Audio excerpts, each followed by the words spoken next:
The Cinderella story is over, man. Right? They're fighting for clicks, we're fighting for wins.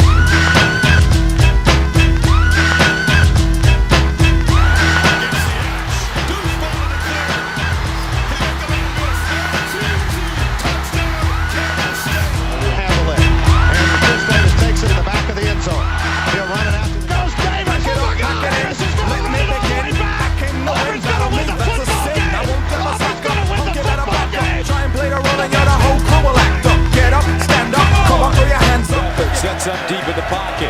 Goes down the field for Smith.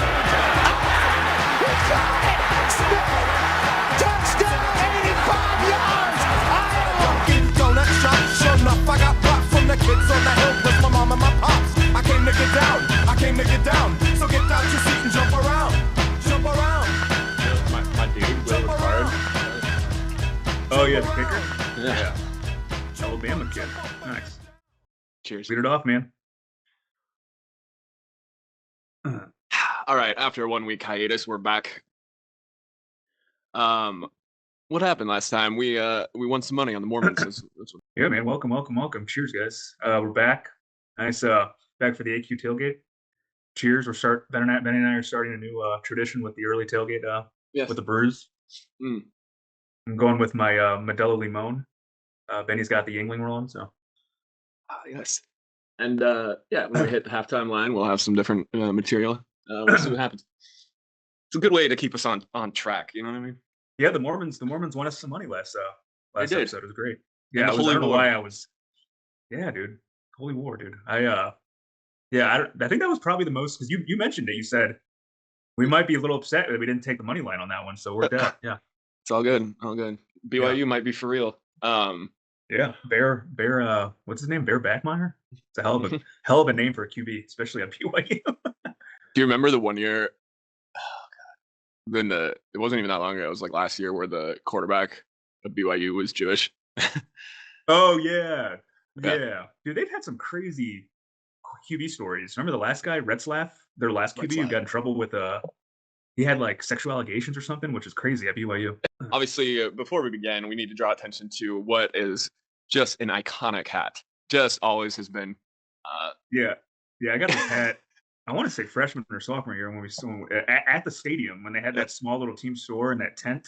Yeah. I couldn't believe I still have yet to see anyone else have this hat. It's one of a kind. You got the only one. It's the best hat ever, and props to you for a lot of clothing items and shit doesn't make it through all of college. So good for you. I know, yeah. I've lost so much shit in the last 10 years with just a bunch of K-State stuff in general. When I was growing up as a Mizzou fan, all the Mizzou shit that I've lost. Yeah, it's crazy. Start throwing it away.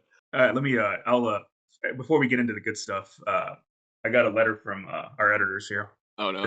This is actually, as you can see, this is legit. It has the stamp on it and everything. All right, it's the official stationery. Yeah, it's an official statement here. I'm going to read this to the fans here. In regards to the episode last week. Okay. On Saturday, October 18th, it was brought to our attention that false rumors were being spread through the media about our beloved Elijah Drinkwitz. After further investigation that included multiple websites, one via payment, we concluded that these were false claims. Students from the University of Kansas planted these ideas into the brains of hosts Benjamin Bartles and Timothy Mena to cause pain and curiosity, while also distracting them from properly hosting AQ Tailgate. We would like to apologize to both the University of Missouri and the Drinkwitz family. These are disgusting people who are guided by the leadership of a fictional circus bird, and these actions will not be tolerated moving forward. Thank you. And that's got the stamp on it. So. Yeah, it's official. So the fans That's a circus bird. That's lived in your head, huh? Since then. Yeah, the guys did research and come out to the conclusion that don't listen to the media and the KU people. So I just wanted to clear that up with the fans because we got some emails back from some angry fans. So I just wanted to clear that up. Yeah. He's not gay. That was great. Let's start with Mizzou. You wish they'd beat Vanderbilt. I told you about this. I watched that on the plane last week, and I had some money left over in the Hard Rock Sports Bet app, which I can't use anywhere but like Florida. So I just was like, here, I'll just dump it all on Mizzou. I sit down, we take off, and like immediately he breaks his leg. That was cool. Yeah, brutal, man. That was brutal. But Absolutely brutal. that backup though, the freshman, the true Yeah, freshman. he was making some good throws. The true freshman, dude. He was pretty poised, taking the offense down the field, and Mizzou hadn't moved the ball at all. That whole first half. So that was a good sign. I mean, shit. He's his first start as a true freshman at home against the number 3 team in the country next week. That's gonna be interesting. That's gonna be wild. Yeah. Props to Colin Klein and A&M for kind of Yeah, proving. they looked really good. They got Brian Kelly fired.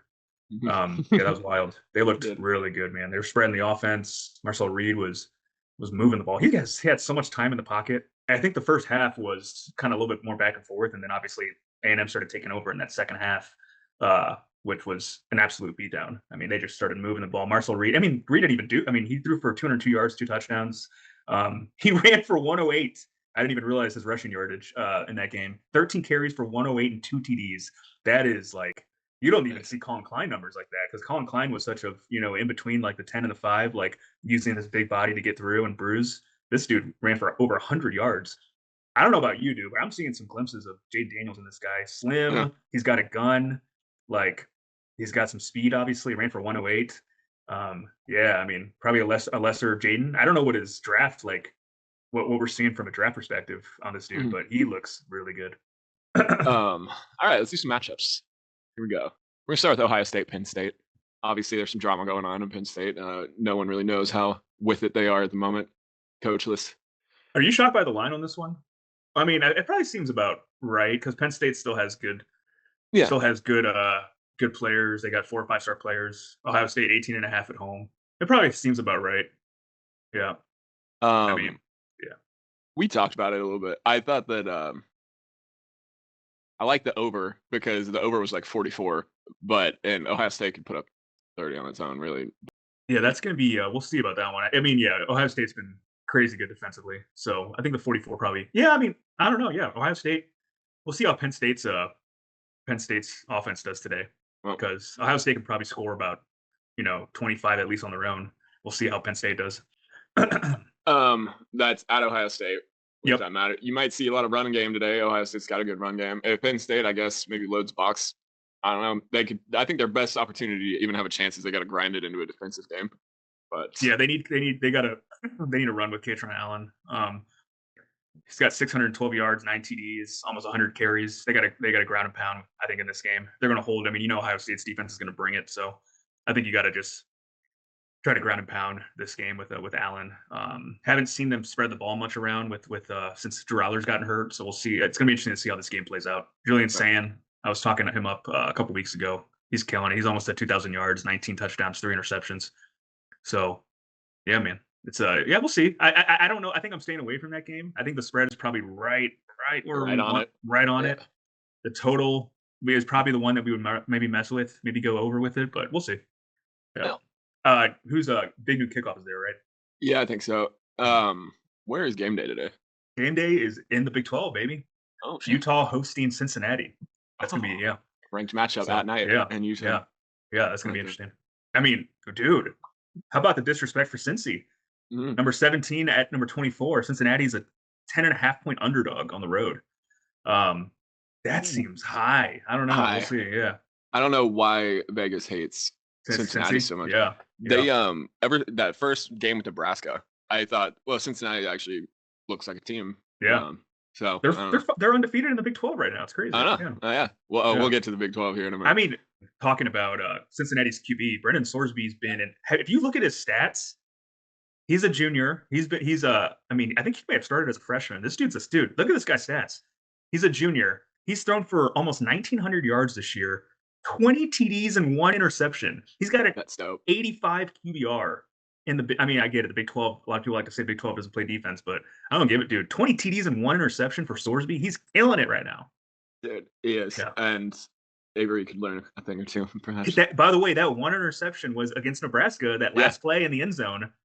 He hasn't thrown a pick since that game. That's nuts. I think they're suffering from, nationally speaking, I think they're suffering from that. It's Thursday night. It's like the first game of the season. Everyone tunes in. They'll watch them lose, and kind of people just kind of forget about Cincinnati. They've quietly won 7 in a row since then.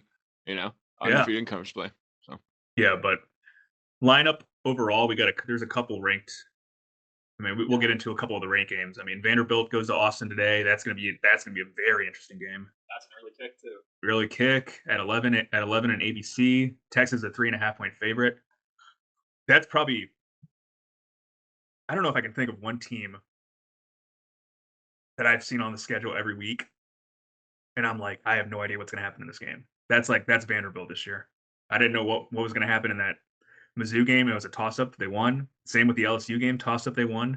I thought they would hang a little bit more against Bama when Bama was in town. So like Vanderbilt is that team this year that it's like I don't know how these games are going to go. Right. I Yeah. I don't know. I Yeah. think Vanderbilt's going to go. And I thought if they're after the Mizzou game, Diego is for real. Oh yeah, for sure. I think they could go in and embarrass Arch. I think we'll see. I mean, I think that's I remember I mentioned this in our first episode when we were talking about Indiana. We were like, we're not sure if Indiana's back, but like I think they were visiting Iowa, and Iowa State's a tough place to play at. They were 8.5-point favorites. I'm like, if they can cover the spread, they're for real. They covered it. If Vandy wins this game at Austin, I feel bad saying that I still don't trust them yet when they're the number 9 team in the country in the SEC, which is crazy. But yeah, I mean that's like watch out for Vandy. They win this game in Austin. Holy shit. Arch Manning's slowly coming back a little bit. So we'll see. I mean, Texas is still alive. They're 6-2. They're number 20. They can't lose another game, so this is huge for Texas. Yeah. Think of the potential teams we might see in a playoff already. It's like Vanderbilt, Indiana. Oh yeah, might Indiana. be a 1 seed. Yeah, I mean, look at the ACC with Virginia and Tech. Like Virginia. Yep. Yeah, I mean, that's. I mean, yeah, you don't know. I mean, there's and the Big 12 is so wide open. It's like, I mean, Houston Cougars are number 22 in the country. They're 7-1. It's crazy. So, yeah. So let's talk about the Big 12 real quick. BYU up top, undefeated. Cincinnati right behind them. Houston. Then and Tech all 4-1 with Houston there. Utah's right behind them 3-2, and then actually right after that 4-1 Tech, suddenly it opens up into a Utah, Arizona State, Kansas State, TCU, all 3-2 sitting there. Can you believe that? How good of a start that Iowa State had, and how bad of a start that we had, that we're actually ahead of Iowa State right now. Isn't that wild? Yeah. So it's going to be interesting. We're playing well right now. I mean, I don't want to. You let me know when we dig into that game. But yeah, the Big 12 is wide open. Yeah. It's going to be interesting, man. It's very I think that middle of the pack. There's probably a couple teams that are really playing well right now.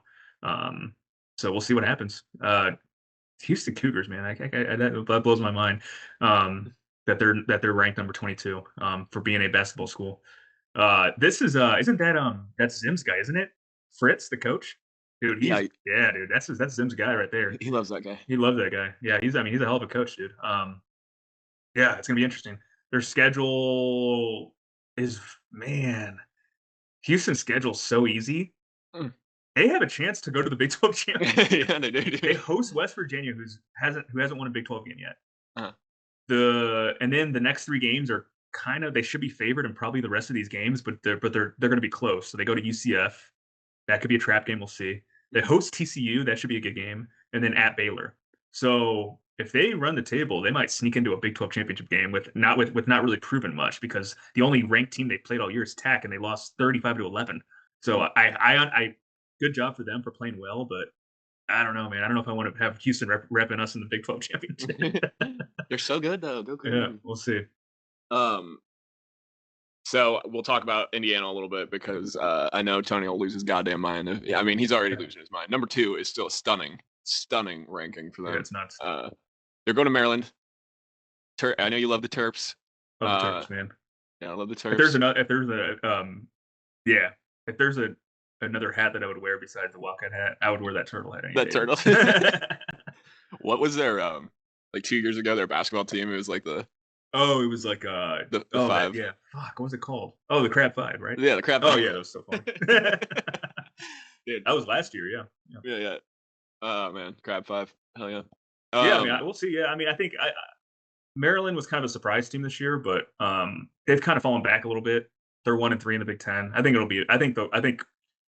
Indiana beats them up today.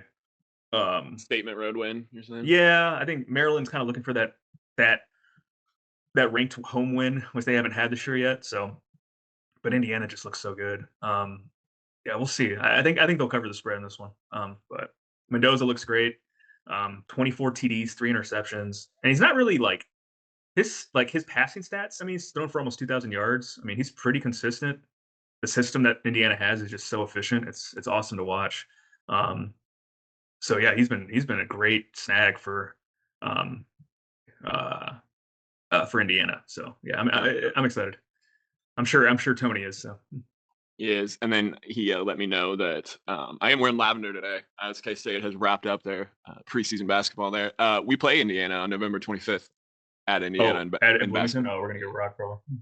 Well, so I guess K-State scored 112 points last night, but what do they allow versus that random school? I have no idea where the hell that school is. Newman. That was, I mean, Zim was right though. It's like, dude, they allowed 90. They allowed 90 against what was the name of that school? Oh my god, Newman. Jesus. But yeah, Indiana looks good. I mean, I need to pull up their schedule because I'm curious to see how it all plays out. Do they have another ranked game left? Let's see here. No, they don't. I mean, Penn State's on the road. Obviously, the Penn State team that's down, they haven't won a Big Ten game yet. And then home against Wisconsin at Purdue. They may be undefeated going into the Big Ten championship game against Ohio State, probably. And that's gonna be crazy if that's. I mean, yeah. Extended. He got it. What was it? It was like 11 million a year for 8 years or something like that. Yeah. Probably all coming out of Mark Cuban's pocket. Oh yeah, for sure. Oh, that's a good call. I didn't even think about that. He is a Hoosier. That's a good call. That's a big good fan. Call. I was trying to figure out real quick for you.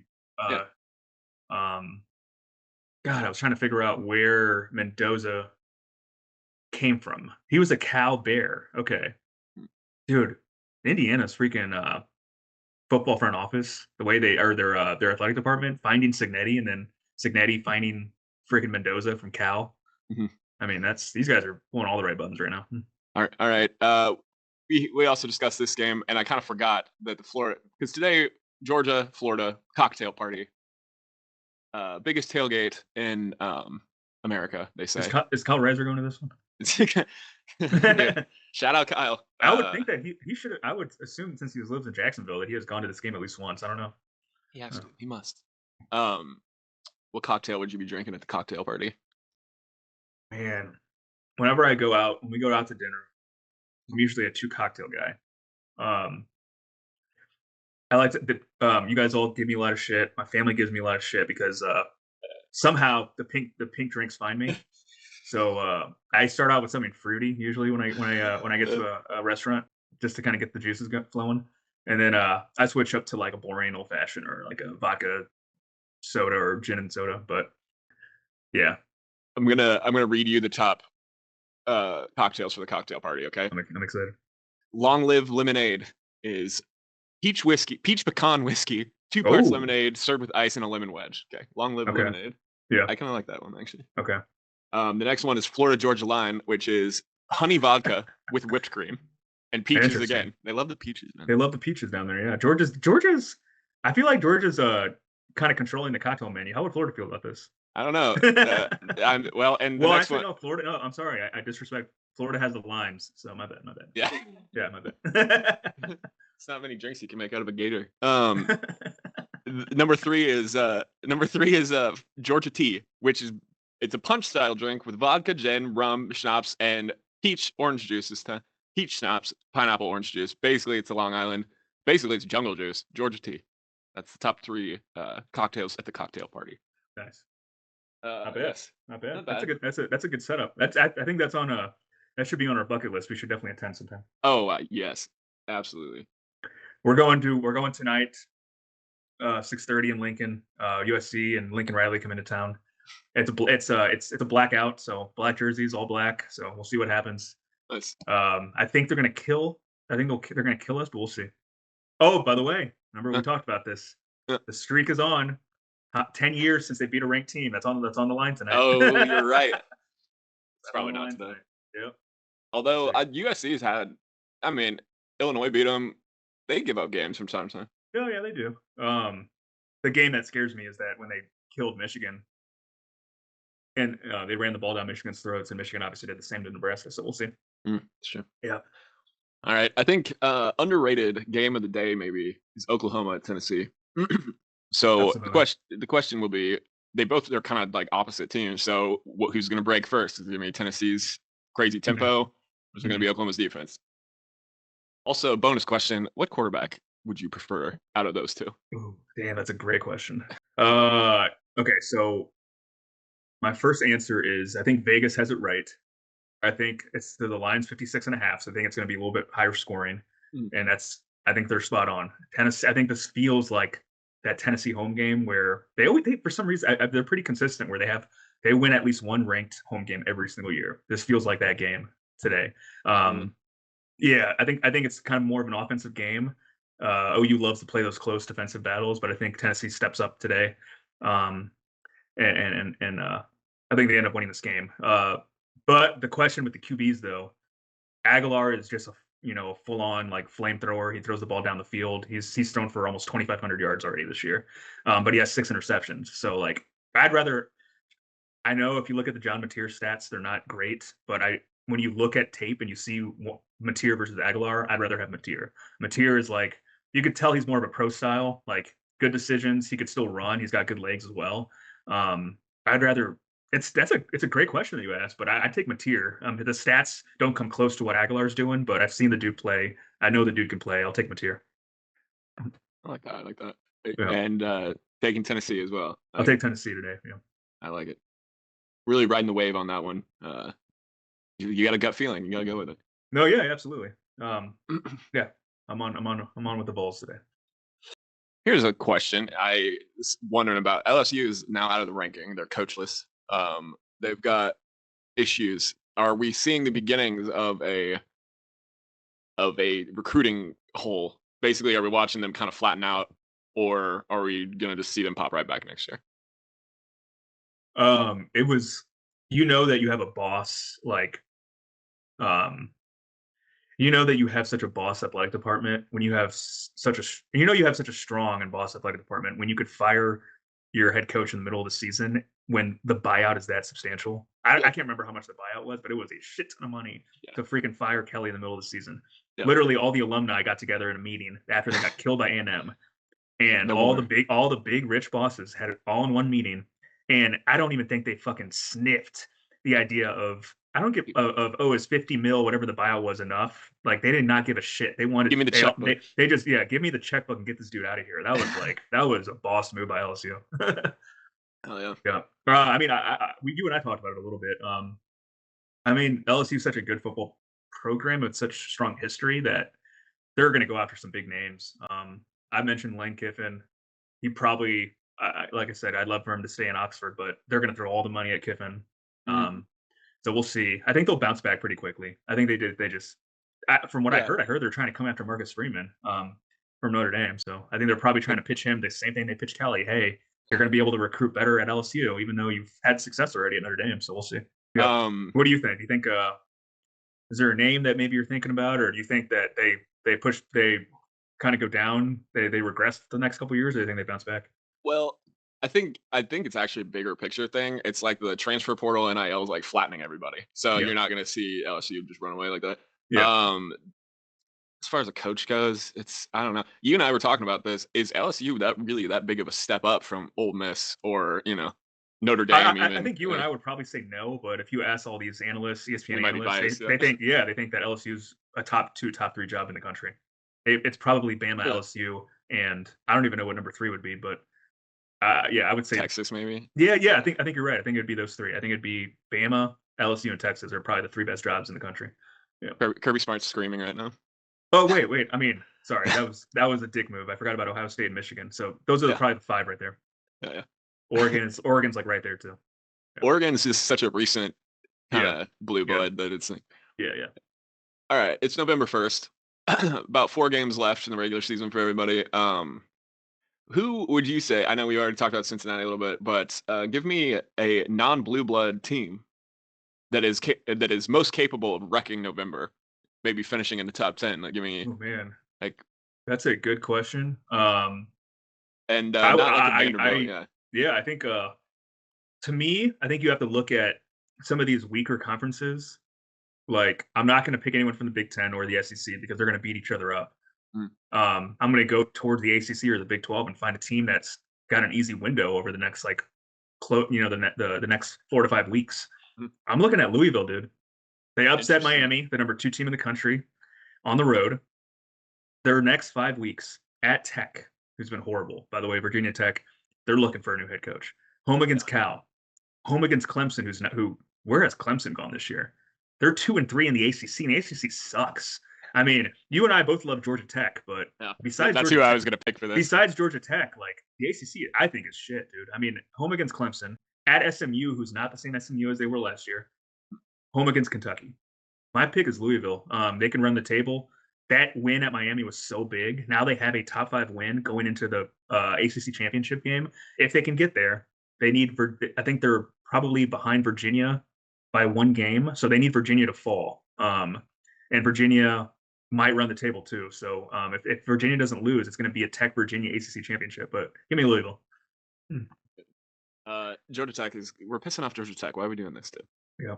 They're number 8. They're number 8 in Yep. the country. Here's their remaining schedule: NC State, Boston College, Pittsburgh, winnable games, and then November 28th in Atlanta, home game for Georgia Tech. Currently number 5 Georgia comes to town. 5 versus 8. That would be nuts. I'll be cheering so hard for Tech. That would be Yeah. such a monster win for Tech. Yeah, I love Yellow Jackets. No, dude, so if there was one QB that reminds me the most of Colin Klein, it's Haynes King. Yeah. He is a huge dude. He's a bruiser.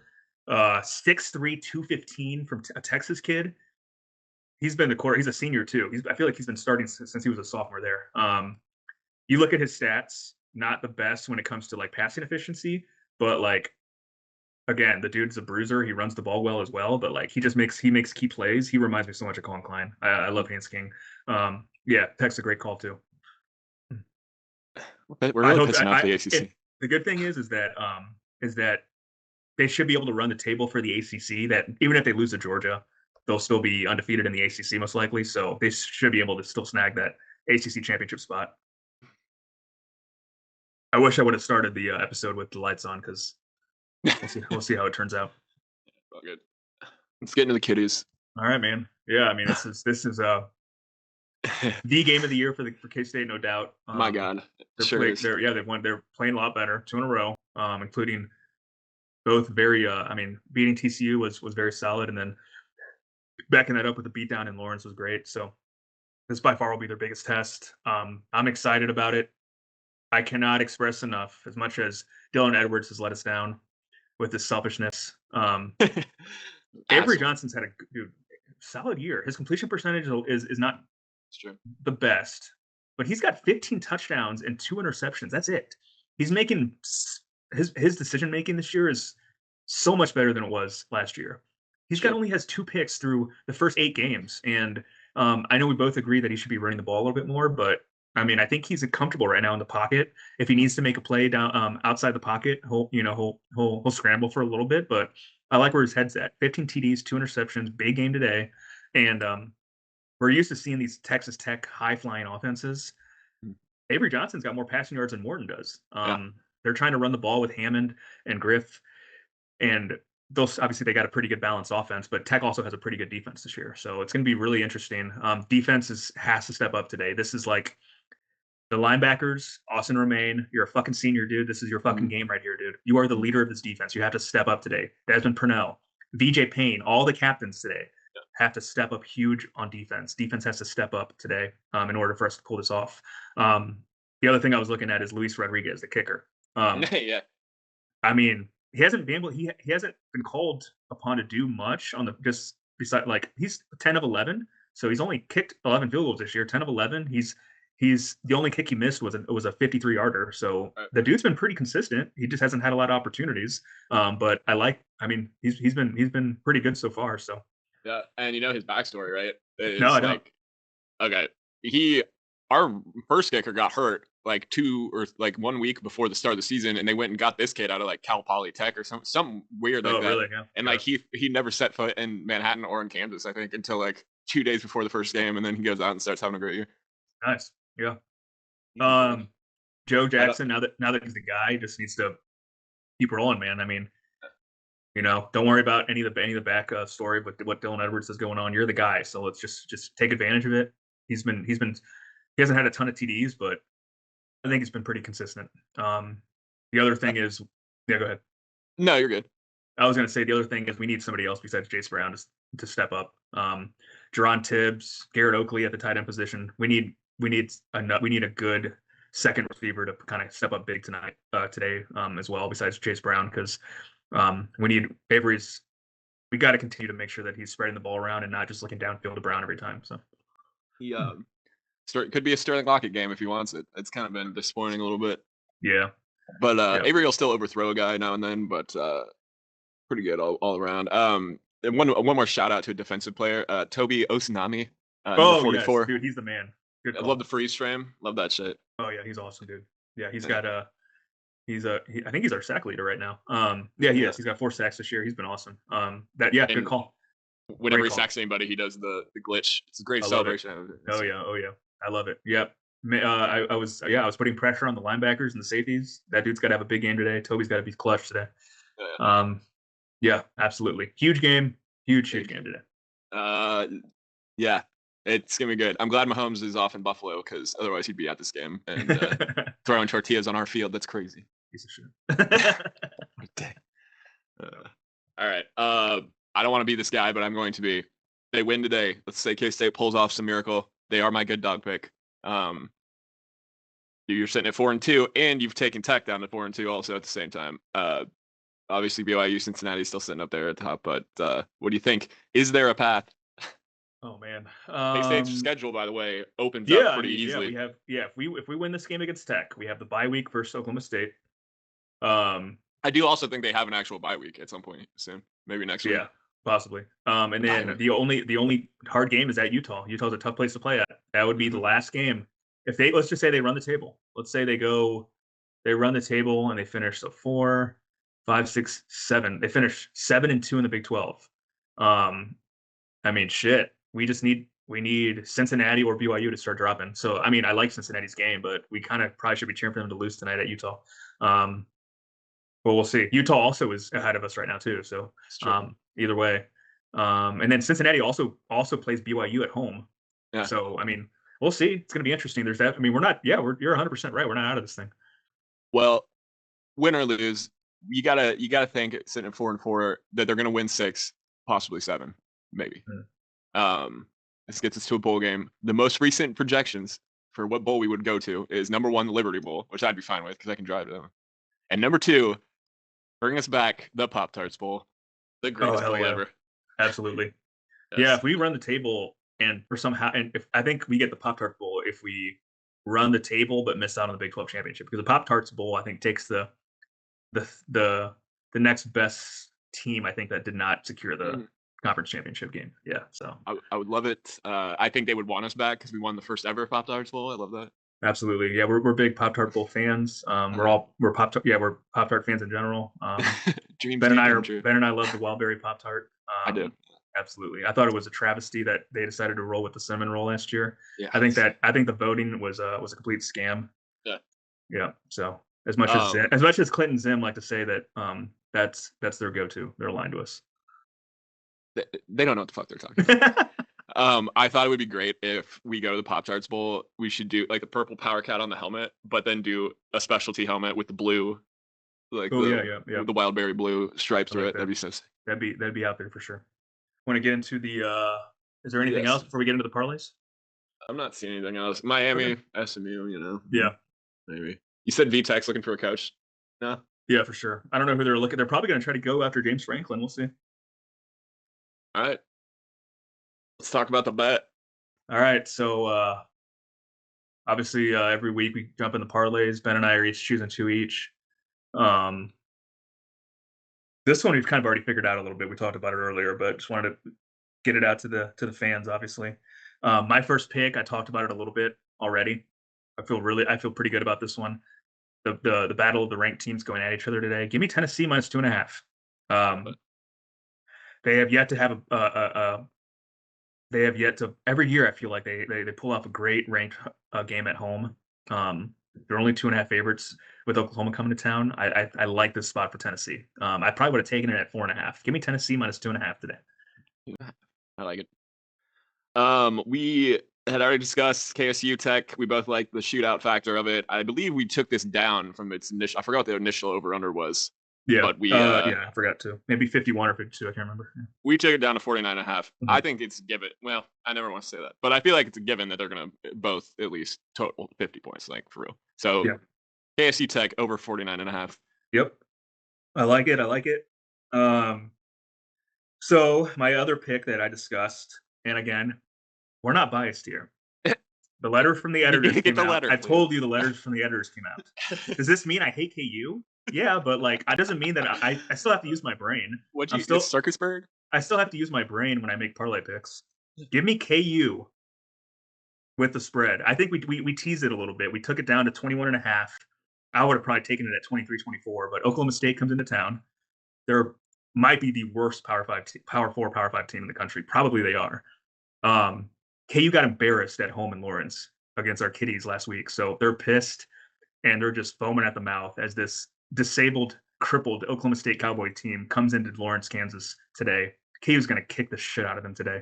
So we brought it down to 21.5, KU minus 21.5. So that's what we're rolling with. I get. Yep. We're not biased at all, bro. Yeah, not at all. Circus birds. All right. And I'll pull up my stat line here on this one. This one was like one of the few that we left the spread alone entirely. Baylor at home. Baylor's 4-4, but I swear they've shown little flashes that they shouldn't be 4-4. Like the way they came back against us and the way they've kind of fought this year. They're at home. They always play better at home. 11 a.m. kickoff. UCF is just trash most of the time. So even the Baylor Bears 3.5. Love it. It's a good combo. Yeah, screw Scott Frost any day, baby. Yeah, no, love it. I think it's a solid parlay. I think it was I can't remember what the payout was, or I think it was $20 for, I want to say 250. Can't remember, but yeah, I think it's solid. I think it's solid. Plus 836 is what I'm seeing. So. And with that, we've arrived at the final sip. Final sip, baby. I got a good one for you. I'm excited. By the way, I your stat last week, I was trying to find something for the last sip that had a good mix of sports and also just general culture. So I hope you may have one, but I'm sticking with the sports today. So no, you're good. This one's not quite as fun as the Taylor Swift one. Yeah. Did you know that punts in the Big Ten? This has been proven, studied. Big Ten punts travel 12% further in winter. Oh, really? Something to do with the air. Something to do with the cold of the ball. Okay. Nice. Let me take a sip. You imagine punting. It's 5 degrees morning. You walk out there and you have to punt a football. It's crazy. Oh my God, yeah. A pain, yeah. This is why these next few game days are going to be very interesting with the Pat McAfee kicks, because it's obviously going to get colder these next few weeks. By the way, I don't know if I've seen a better kick in my life than that kid last. Oh, that was a bomb. And when you saw him come up, did you think that dude was going to bomb that kick? Fuck no. I was like, this guy is going to lose his shoe. Like, it's going to be bad. That was a props to that kid, dude. That was a bomb. And then to throw the celebrations down too. What a yeah, that was awesome. Awesome. Hey, November 1st is a pretty damn important day in sports history, dude. I was looking through some stuff right here, and by the way, first basketball association game was November 1st, 1946. The New York Knickerbockers defeated the Toronto Huskies 68-66. The Toronto Huskies? The Toronto Huskies. I had no idea that the Toronto Huskies was a thing. The first basketball association game was on November 1st, 1946. Obviously, this turned into the NBA, to the National Basketball Association, but that was crazy. And also, the other thing there's a couple other ones that I looked at. One of the best goaltenders of all time, Jacques Plante, Montreal Canadiens. He's won multiple Stanley Cups. I had no idea that this dude ruined hockey. He was the first goaltender ever to wear a hockey mask and started the hockey mask trend. No dude, way. What a bitch, dude. Take it to the face, man. That's crazy. So 1959 was the first time that goalies started wearing masks. Can you even imagine what these goalies were doing, wearing these fucking cloth masks, taking hockey pucks to the... Oh my God. That's crazy. That blows my mind. The other random fact, though, that I threw in here: Johnny Carson started his first radio broadcast in Omaha, Nebraska, right in my backyard. Here, noticed a lot of these media guys come from Yeah, like Letterman's yeah. So from Indianapolis. yeah, so pretty cool. Johnny Carson got to start on November 1st. I already lost a year, but yeah, in Omaha, Nebraska. So pretty cool. I'm gonna share my screen real quick because you need to see this. Look at this logo. It looks like a kid drew it. That's so funny. That's Nice. That's nice and clean. It looks like maybe the Raptors considered doing a throwback. That's like that's something you see on like backyard baseball or basketball. You just like they Yeah. give you like they give you like 3 colors and you just Yeah. Well, that's the college football show. What anything else? AQ Tailgate, baby. No, it should be a good week. Some solid games. Go Kitties. Big game at 2:30 on Fox. Yeah, I mean, even though I think USC is going to kill the Huskers, keep an eye on that game. They haven't won a ranked football game in over a decade, and the line is dropping. It went from 6.5 to 4.5, so we'll see. But yeah, awesome. Yeah, another great time at AQ Tailgate, fellas. Another great day. If I start seeing payout offers, I'll let you know. Yeah, please let us know. Yeah, and again, sorry to the fans. So Yes. Yep. I think we should open every show with an apology letter.